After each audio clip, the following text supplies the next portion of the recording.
સૌરાષ્ટ્રના એક નાનકડા ગામનું નામ હતું રામપર। આ ગામ ખૂબ સુંદર અને શાંત હતું। ગામના લોકો મહેનતુ અને ભક્તિભર્યા હતા।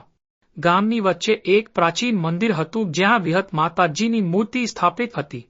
દરેક સવાસાંજ ગામવાસીઓ માતાજીને પૂજા કરતા અને પોતાની મુશ્કેલીઓમાં માતાજીને યાદ કરતા। પરંતુ એક દિવસ આ શાંતિભરેલા ગામ પર એક ભયંકર સંકટ તૂટી પડ્યું। ગામથી થોડે દૂર એક ઘન જંગલ હતો।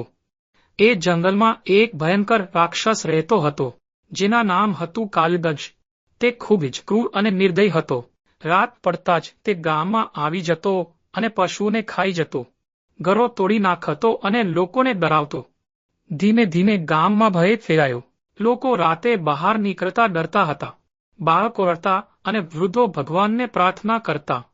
કાલિદંશ માત્ર પશુઓ જ નહીં પણ પાણીના કૂવો પણ બગાડતો।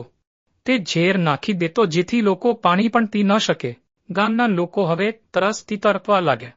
પાણી મળતું નહોતું, ખોરાક ઓછો થતો ગયો, લોકો બીમાર પડવા લાગ્યા। આખું ગામ અંધકારમાં ડૂબી ગયું। એક દિવસ ગામના બધા લોકો એકત્ર થયા અને મંદિર પાસે બેઠા। બધા મળીને વિહત માતાજીને પ્રાર્થના કરવા લાગ્યા, હે માતાજી, અમને આ દુઃખમાંથી બચાવો, આ રાક્ષસનો અંત કરો। લોકોની આંખોમાં આંસુ હતા પણ વિશ્વાસ પણ હતો કે માતાજી જરૂર મદદ કરશે। તે રાતે અચાનક આકાશમાં વીજળી ચમકી અને મંદિરમાંથી તેજ પ્રકાશ નીકળ્યો। ધીમે ધીમે વિહત માતાજી પ્રગટ થઈ।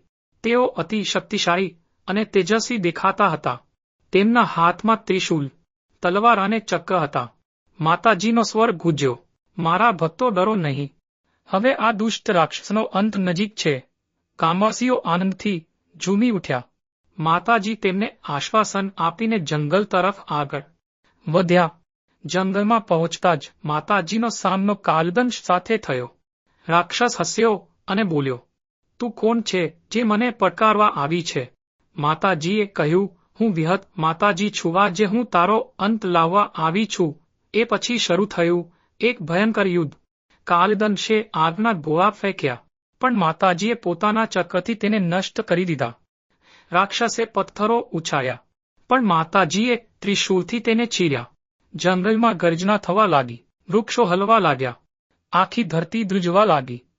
રાક્ષસે પોતાની સંપૂર્ણ શક્તિ લગાવી પણ માતાજી સામે તે નબળો પડતો ગયો।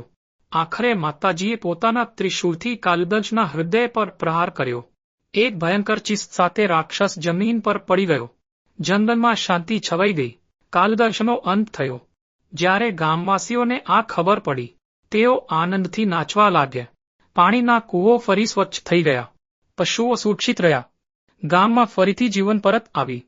ગામના લોકોએ ભવ્ય ઉજવણી કરી, માતાજીના મંદિરને સજાવ્યું અને આરતી કરી। તેઓ બોલ્યા, જય વિહત માતાજી।